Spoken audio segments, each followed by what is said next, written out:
Masjid Jogokarian TV mensyiarkan kebaikan.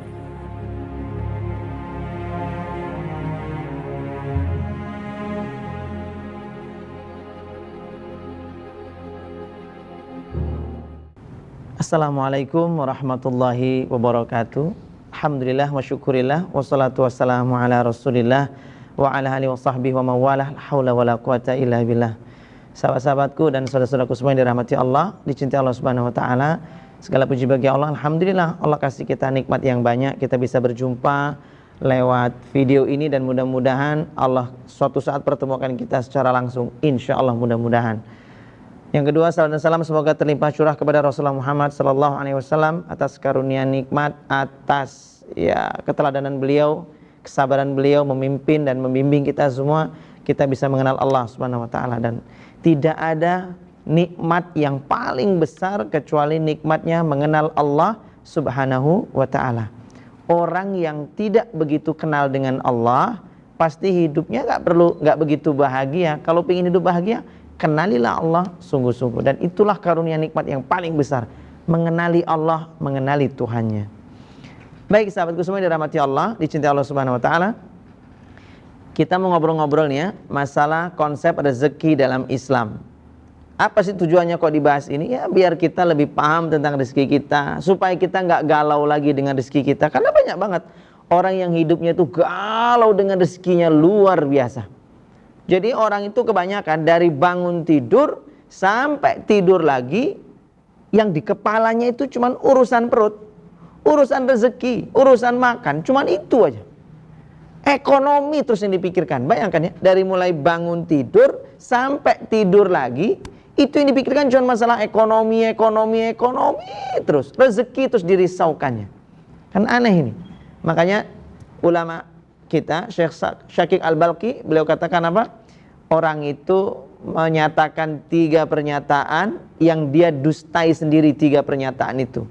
Nah, salah satu pernyataannya adalah orang yang mengaku rezekinya sudah dijamin oleh Allah. Dia meyakini rezeki sudah dijamin oleh Allah, tapi masih risau terus dengan rezeki. Nah, itulah namanya orang yang aneh. Kenapa? Pendusta. Dia ngomong katanya rezeki yang jamin Allah dan dijamin oleh Allah, sudah ada yang ngatur, kan gitu ya. Sering kita dengar ada istilah rezeki sudah ada yang ngatur, kan begitu. Tapi nyatanya dia ngomong begitu ringan, nyatanya dia risau terus dengan rezekinya. Nah, itulah dia yang perlu kita bahas, mengenal konsep-konsep rezeki. Karena orang tuh kalau nggak kenal konsep rezeki, itu sampai sekarang nggak nikah-nikah cuman gara-gara rezeki.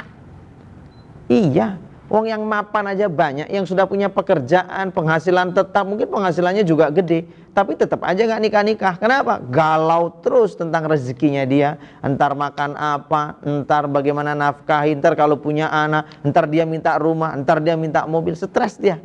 Kenapa stres? Karena dia tidak paham tentang konsep rezeki dalam Islam. Nah, itulah pembahasan kita insya Allah dalam kurang lebih 20-an menit ke depan.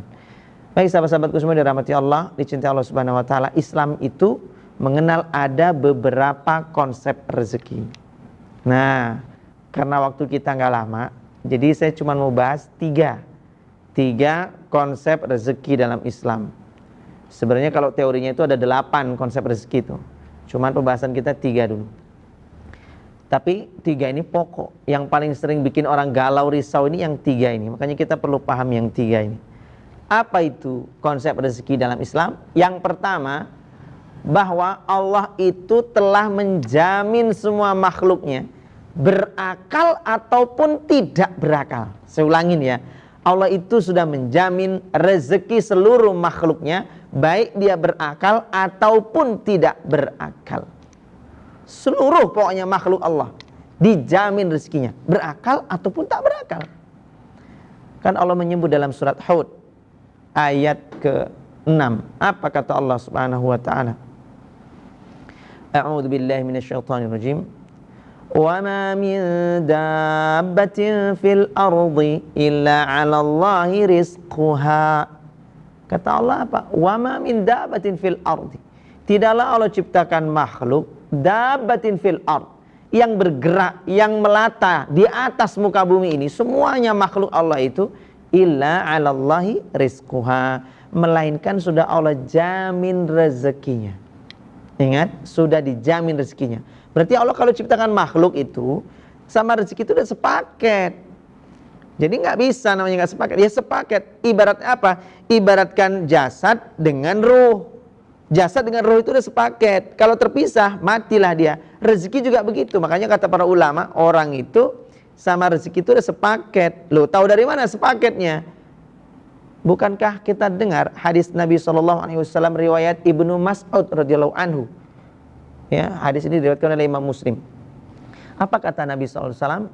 Janin itu ketika dalam kandungan umur 120 hari atau 4 bulan itu, Allah utus malaikat untuk apa? Meniupkan ruh. Setelah itu, kata Nabi SAW, setelah ditiupkan ruh, dicatat padanya 4 perkara, 4 takdir bagi dia. Berarti apa? Diciptakannya ini sudah diberikan ruh, janin ini masih umur 120 hari. Ruh dimasukkan, langsung dikasih paketannya. Mau berapa giga? Nah, ini ada 4 giga kan gitu ya. Ada 4 paketannya. Ini sudah sepaket ini. Apa itu? 1 takdir rezekinya, 2 ajalnya, 3 amalannya, yang keempat kecelakaan atau kebahagiaan. Kalau dalam bahasa kita itu nasib baik, nasib buruk. Nah, inilah dia 4 perkara, yang 4 perkara inilah yang menjadi paketan manusia itu. Jadi kalau sudah lahir itu, namanya orang lahir itu ya udah dicatat tuh, rezekinya seberapa, gedenya seberapa udah ada. Kemudian ajalnya kapan, wafat, meninggalnya sudah ada. Kemudian amalannya, perbuatannya, mau kemana, hari ini saya kesini, ini sudah dicatat dalam Lauh Mahfuz. Dulu sudah ada, sejak kandungan ini sudah tertulis amalan-amalannya. Kemudian yang keempat, juga Allah telah mencatat nasib baik, nasib buruknya, susah senangnya. Ini sudah dicatat oleh Allah dan ini sepaket. Maka kalau kita nikahi sama orang itu, jangan kita pikir kita yang mau ngasih rezeki. Tetapi apa? Kalau kita menikahi seseorang itu, berarti kita nikahi dia plus sak rezekinya, sak paket dengan rezekinya dia. Jangan sombong dan jangan kita ngira kita yang mau ngasih rezeki ke dia. Oh, salah kaprah itu. Yang ngasih rezeki itu siapa? Allah. Kalaupun nanti nikah kita yang nafkahi, itu rezekinya dia, tetap untuk dia, jatahnya dia, cuman lewat kita. Makanya maaf ya, dulu ulama di Indonesia, salah satu ustadz nasional, Ustadz almarhum Jeffrey Al-Bukhari, beliau itu kan meninggal ya, 1 istri, anaknya 4. Ustadz Jeffrey ini alias UJ kalau kita sebutnya, anaknya 4, masih kecil-kecil waktu itu.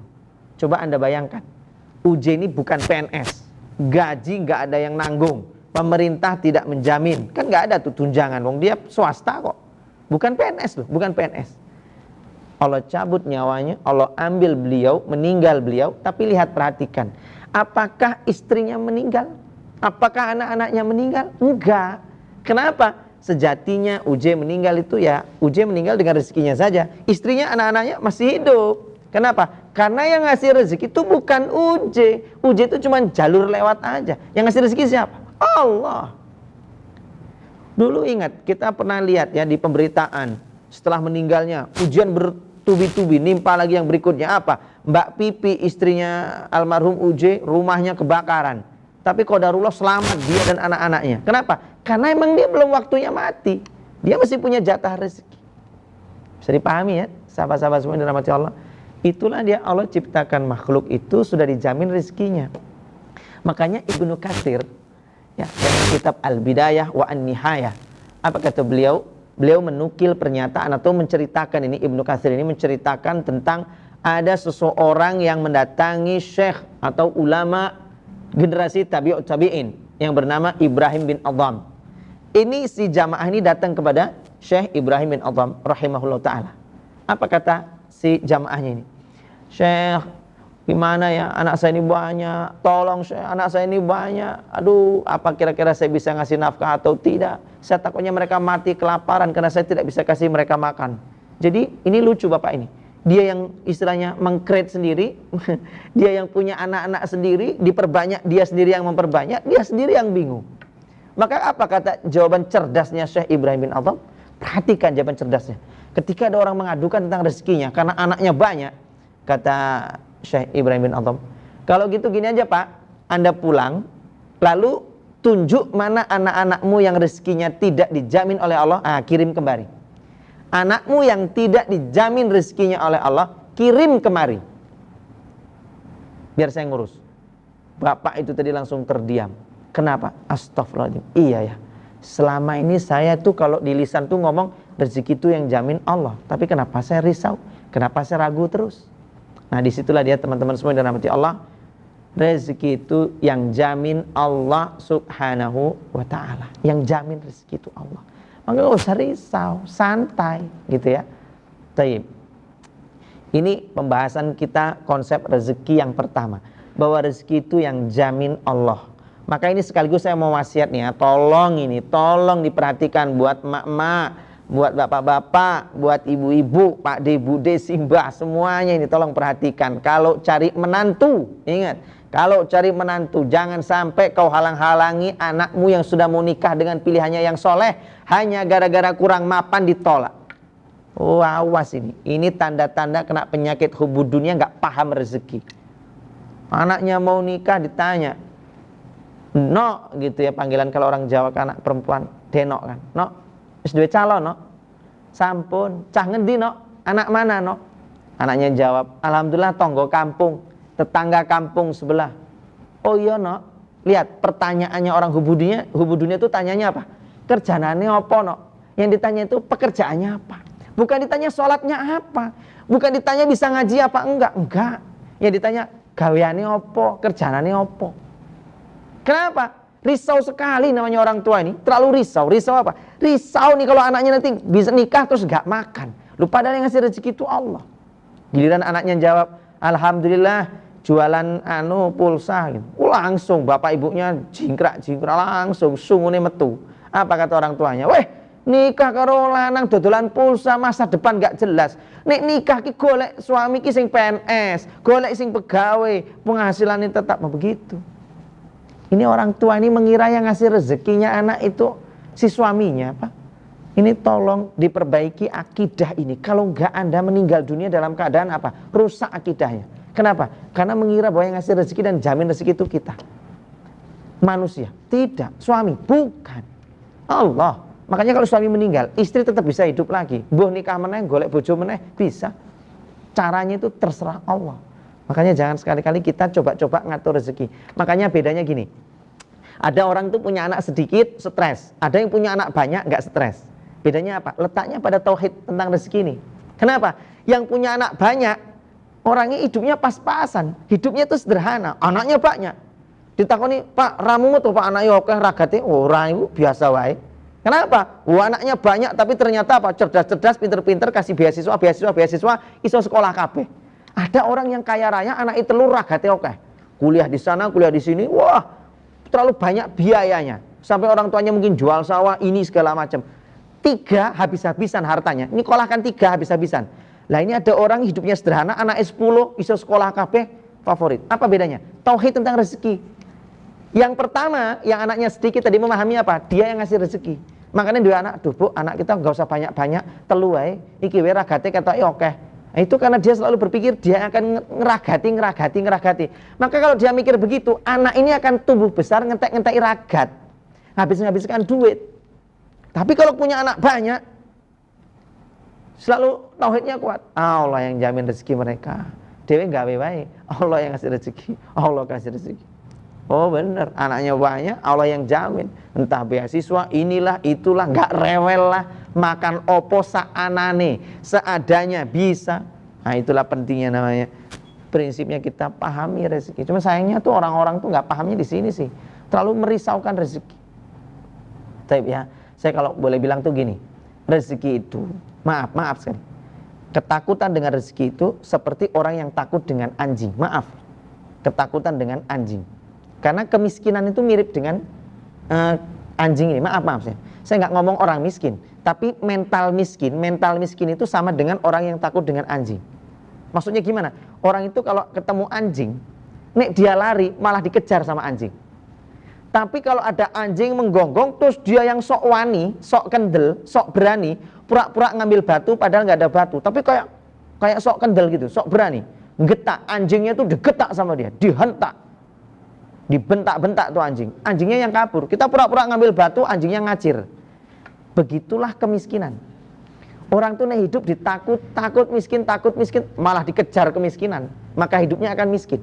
Tapi hidup tak pernah takut dengan kemiskinan, sedekah udah nggak pakai mikir lagi, nggak pakai mikir. Punya anak nggak pernah risau dengan rezekinya. Pokoknya hidup tuh nggak takut miskin dan tidak malu kelihatan miskin. Biasa hidupnya, prasojo, puanane, sembodo lah. Nggak usah terlalu pencitraan, nggak usah. Hidup ini pokoknya omong anane. Gitu ya, nggak usah takut miskin dan jangan malu kelihatan miskin. Maka ketika dia nggak takut miskin ini, miskin itu malah hilang. Jadi kemiskinan itu pergi dari dia. Makanya Anda perlu paham di sini. Miskin itu akan kabur. Dia akan menjauhi siapa? Orang yang tak takut dengan rezeki. Itu yang pertama. Masih ada waktu ini. Nah, yang kedua sekarang. Apa itu? Bahwa kata Nabi SAW, ini konsep rezeki yang kedua dalam Islam. Seseorang itu tidak akan mati sebelum menghabiskan jatah rezekinya. Saya ulangi, seseorang itu tidak akan mati sebelum menghabiskan jatah rezekinya. Ya seperti saya bilang tadi, andaikan HP itu ada jatah rezekinya. Apa itu? Batu baterai. Jadi batu baterai itu sepaket. Tahu-tahu baterainya tadinya 100% tuh. Tahu-tahu berkurang 70%, 60%, tahu-tahu tinggal 10%, tahu-tahu ada tanda merah pada baterainya. Oh ini tanda-tanda sudah minta dicas nih, sudah low bed. Tahu-tahu nggak sempat ngecas, mati. Baterainya bisa dipakai, HP-nya bisa dipakai. Jawabannya nggak bisa dipakai. HP ini nggak bisa dipakai. Pertanyaannya apa HP-nya rusak? Enggak. Makanya ada orang mati itu sehat-sehat. Dari baru sholat dari Jogokarian misalnya. Pulang tuh guyang-guyung. Tahu-tahu kok blek mati. Kok bisa mati? Ya karena jatah rezekinya sudah habis. Makanya orang mati itu sebenarnya jawabannya cuma satu. Bukan kan orang ngomongnya, bapak mati kata dokter keluar dari ICU itu jantungnya bu. Lah iyalah jantungnya mandek mesti mati. Semua kematian tuh jawabannya kok jantungnya. Ya memang pasti jantung. Sakit apa wae kok. Jawabannya cuma satu. Jantungnya mandek. Tapi pada prinsipnya kalau secara akidah Islam itu karena memang jatah rezekinya sudah habis. Jadi kalau ada orang koma sampai 1 bulan cuman koma, ya itu masih punya jatah rezeki yang belum habis. Orang ketang infus itu tetes itu jatah rezeki yang belum habis. Makanya Syekh Shaleh Al-Makhumisi itu beliau punya cerita menarik nih untuk menggambarkan tentang ini. Kata beliau, Syekh Shaleh ini menceritakan ada seorang anak muda yang jalan tapi karena kurang awas, kurang hati-hati. Tahu-tahu anak muda ini terperosok ke dalam sumur. Minta tolong dia, tolong.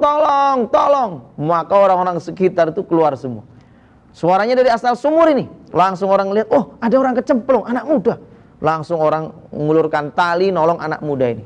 Sampai diangkat ke atas itu anak mudanya kondisinya sudah lemes, pingsan dia. Orang-orang berusaha nyadarkan lagi. Setelah itu ada orang nyiapkan, salah satu warga sekitar nyiapkan air susu. Nah setelah disiapkan susu segelas, anak muda ini terus bangun. Setelah anak muda ini terbangun, kata orang sekitar apa? Mas, mau besek mas, kan gitu. Mas, minum dulu mas. Maka segelas susu ini diminum dulu sama dia. Biar bergas mas, diminum. Sudah diminum, selesai. Kemudian orang-orang tanya, mas mau ceritanya ke piye? Tadi ceritanya gimana? Kok bisa kecemplung sumur? Wilayah kok apa matane kira ndelok kan gitu kalau bahasa kita. Apa enggak ngelihat? Oh ada sumur kok bisa kecemplung? Lihat jawaban anak muda tadi. Kata anak mudanya, gini loh pak ceritanya pak. Dia mempraktekkan kisah jatuhnya dia. Lah kok pas di TKP mempraktekkan, kepleset lagi, jatuh lagi si anak muda ini. Konyol sekali, kecemplung. Waduh, tole kata orang-orang ini, kepriben. Udah ditolong lagi, tapi karena kondisinya dia jatuh, bolak-balik jatuh, setelah sampai atas, anak muda ini meninggal dunia. Lalu Syekh Shaleh Al-Makhumisi menjelaskan apa? Kenapa anak muda ini yang pertama jatuh kok nggak langsung mati? Matinya kok yang jatuh yang kedua? Karena dia harus menghabiskan jatah rezekinya. Apa jatah rezekinya? Segelas susu tadi belum habis. Makanya dia nggak mati langsung. Salah dia kok susunya dihabiskan, lah matilah dia. Coba nih susunya tadi nggak dihabiskan, mungkin belum mati. Nah karena segelasnya dihabiskan, jatah rezekinya habis dia. Memang itu jatah terakhir. Jatuh, matilah dia. Itu gambaran orang itu tidak akan mati sebelum menghabiskan jatah rezekinya. Maka kata Nabi, ayuhan nas, wahai sekalian manusia, inna ahadakum la yamuta illa yastakmilu rizqahu. Kalian itu wahai manusia tidak akan mati sebelum kalian itu menghabiskan jatah rezeki kalian. Hadis riwayat Imam Baihaqi dalam Sunan Kubranya. Maka ini kita perlu paham. Jadi orang mati itu karena memang jatah rezekinya sudah habis. Nah yang terakhir, yang ketiga, apa konsep rezeki yang ketiga? Kata Nabi SAW, rezeki itu adalah apa yang kau makan sampai habis, apa yang kau gunakan sampai rusak, dan apa yang kau sedekahkan di jalan Allah, itulah rezekimu. Prinsipnya rezeki itu adalah apa yang kau nikmati. Belum dinikmati, belum. Kecuali sedekah. Sedekah itu adalah tabungan yang menjadi rezeki buat kita nanti. Kapan? Karena dia akan kembali kepada pemiliknya. Kapan? Nanti di akhirat. Maka rezeki itu apa yang kau makan sampai habis, kau gunakan sampai rusak, lalu kau sedekahkan di jalan Allah. Yaqulu ibnu Adam, anak Adam itu berkata ke Nabi, mali, itu harta saya, itu harta saya, itu harta saya. Itulah anak Adam tuh sering ngomong, Pak Ustadz, itu rumah saya, itu tanah saya, Pak Ustadz, itu kos-kosan punya saya juga. Alhamdulillah saya punya usaha itu, Pak Ustadz, punya saya. Oh tidak. Kata Nabi, dibantah itu semua. Tidak. Harta itu bukan begitu, rezekimu itu bukan itu. Ya itu mungkin secara status punya Anda hartanya, tapi belum tentu yang kita miliki menjadi rezeki buat kita. Sekali lagi ya, saya ulangi ya. Setiap yang kita miliki belum tentu adalah rezeki kita. Kenapa? Kalau belum dimakan sampai habis, kalau belum digunakan sampai rusak, dan belum disedekahkan di jalan Allah, belum dianggap sebagai rezeki. Kepemilikan, iya, milik kita. Contoh nih, saya kasih contoh. Bapak-bapak pulang dari kerjanya karena di luar pulau, di tambang emas. Ini cuma kisah aja, ini saya ceritakan ilustrasinya. Bapak ini kerja di tambang emas, bertahun-tahun kerja di sana. Membangun rumah di Yogyakarta, di sebuah perumahan Merapi View sebut saja. Kenapa disebut Merapi View? Karena view-nya itu ke arah Merapi. Bangunan kacanya indah, tembok sebelah utaranya itu langsung menghadap ke pesona Merapi sana. Sehingga kalau pagi buka tirai langsung kelihatan. Dia sudah siapkan rumahnya 2 lantai. Lantai atas ini yang paling bagus kamarnya untuk si bapak yang kerja di tambang emas beserta istrinya. Lantai satu ada 1 kamar untuk pembantunya. Lantai atas ini untuk orang tua dan anak-anaknya. Nah, lantai 1 itu cuma ruang keluarga, ruang tamu, plus kamarnya untuk kamar pembantu. Qadarullah bapak ini pensiun, pulang sampai di sini, Bandara Adi Sucipto, turun dari pesawat. Oh, kliang, gelir, jatuh, ambruk. Langsung bawa ke rumah sakit, bapak ini ternyata stroke. Dirawat 1 bulan, pulang dari rumah sakit, ternyata bapak ini mati separuh tubuhnya. Lumpuh, separuh. Akhirnya sampai ke rumah yang dia baru bangun indah megah itu. Bingung dia. Mah, ini gimana ya mah? Kamar kita di atas, tangganya berulir lagi, muter-muter. Naik atas nih gimana? Kita papa tuh naik pakai kursi roda nih gimana? Akhirnya karena takut susah naik turun, ya sudah ya kita putuskan kita kamarnya di kamar paling bawah saja. Masya Allah. Itulah rezeki itu di situ. Apa itu? Kalau belum digunakan itu ya belum rezekimu. Dia mengira rezekinya yang di atas, yang lantai 2. Oh ternyata kamar pembantu itulah rezekinya dia. Pembantunya pindah kemana? Ke atas. Nah itulah dia, rezeki itu apa yang kau gunakan sampai rusaknya belum digunakan ya belum rezeki. Tadi apa kata Nabi yang pertama tadi? Rezeki itu apa yang kau makan. Kalau belum dimakan ya belum rezekimu. Makanya saya pernah diundang ceramah itu. Disediakan suguh makanan-makanan. Aduh, mohon maaf nih ya jamaah semua. Disuguh makan itu sambil saya mikir, ya Allah ini jajan pasarnya enak-enak gitu. Mau makan kayaknya nggak sempet. Habis ini nanti ada acara lagi. Saya tuh mikir, ya Allah, wirid aja dalam hati, bungkus ke ya Allah, bungkus ke gitu aja. Bener, habis pengajian sama jamaah dibungkus itu. Pak Ustadz, monggo didahar. Oh, enggak Bu, enggak sempat. Sama jamaah malah dibungkus, dikasihkan ke saya. Dalam hati saya, alhamdulillah ya Allah, cita-cita saya terkabul. Ini snack ini enak banget ini, favorit saya. Mau pulang itu udah saya pegang itu snack itu. Pas mau keluar pintu kok ada jamaah bapak-bapak ngajak salaman-salaman. Ya tak taruh dulu snacknya. Selesai salaman-salaman lupa, bablas pulang. Sampai rumah kelingan. Ingat sampai rumah, ya Allah snack saya, ya Allah ketinggalan. Nah itulah dia. Rezeki itu adalah apa yang kau makan sampai habis. Kalau belum dimakan, sudah di tangan bisa lepas. Jodoh aja begitu kok. Sudah kau halalkan, sudah kau nikahi, bisa lepas kok. Apatah lagi cuman makanan. Tapi itu kisah jadi pelajaran buat saya. Kalau dikasih snack itu nggak akan saya lepas lagi. Nanti lepas betulan itu. Kalau ada yang ngajak salaman nggak akan saya lepas. Makanya teman-teman semua dirahmati Allah, sahabat-sahabatku yang dicintai oleh Allah Subhanahu Wa Taala. Maka penting kita harus memahami konsep rezeki itu. Ya, kalau belum dimakan, belum rezeki kita. Dan yang terakhir, rezekimu adalah apa yang kau infakkan, yang kau sedekahkan di jalan Allah Subhanahu Wa Taala. Maka kata para ulama apa? Harta kita yang sesungguhnya itu adalah apa yang kita keluarkan, bukan yang kita pertahankan, yang kita simpan. Maka salah satu orang bodoh itu apa juga? Orang yang menghabiskan waktunya, tenaganya untuk memperbagus dunianya dan lupa memperindah akhiratnya. Rumahnya bagus, tapi belum pernah sedekah sebesar rumahnya. Lah konyol. Gantungan lampu-lampunya bagus, tapi belum pernah sedekah senilai harga lampu yang mungkin 7 juta. Cash belum pernah. Konyol namanya. Karena itu semua bakal ditinggal. Dan itu bukan rezeki kita. Rezeki itu yang kau keluarkan di jalan Allah. Apa Rasul nggak bisa sedekah banyak? Rasul itu sedekahnya banyak. Rasul itu apa? Maksud saya gini, apa Rasul nggak bisa membangun rumahnya indah? Bisa, sangat mudah. Sangat mudah Rasul itu memperbagus rumahnya. Tapi Rasul itu rumahnya sederhana, biasa-biasa saja. Kenapa? Dapat harta langsung lempar sedekah jalan Allah. Dapat harta langsung keluarkan di jalan Allah. Rasul itu hanya mengambil sedikit saja. Kenapa? Paham betul. Dunia itu tidak lebih mulia dari telinganya bangkai kambing, anak kambing, bangkai anak kambing. Dunia itu tak lebih mulia daripada itu. Makanya kita tuh kalau dapat harta, wes lah prasojo. Opo anane seadanya, secukupnya saja sudah, secukupnya. Sisanya keluarkan. Begitulah orang yang paham hakikat rezeki. Tapi kalau masih sibuk, tenaganya habis memperbagus rumah, memperbagus ini itu yang belum paham rezeki. Baik ya. Jadi saya nasihat ini bukan Anda untuk miskin, tidak, tetapi untuk bermental kaya, justru bermental kaya. Kenapa? Karena punya harta itu tidak disimpan di hati, dapat lempar. Dan kita disunahkan untuk memperbanyak yang kita dapat ini untuk kita lempar. Bukan disunahkan untuk memiskinkan diri, itu bukan. Tapi disunahkan untuk hidup sederhana, ambil secukupnya, namanya zuhud, sisanya lemparkan di jalan Allah Subhanahu wa Ta'ala. Demikian pemirsa semua dan sahabat-sahabat semua yang dirahmati Allah, dicintai Allah Subhanahu wa Ta'ala. 3 konsep rezeki yang kalau kita kuasai yang 3 ini, insya Allah hidup kita tak akan risau lagi dengan rezeki. Allahu a'lam bishawab. Mohon maaf atas segala salah dan khilaf dari saya. Billahi taufiq wal hidayah. Assalamualaikum warahmatullahi wabarakatuh.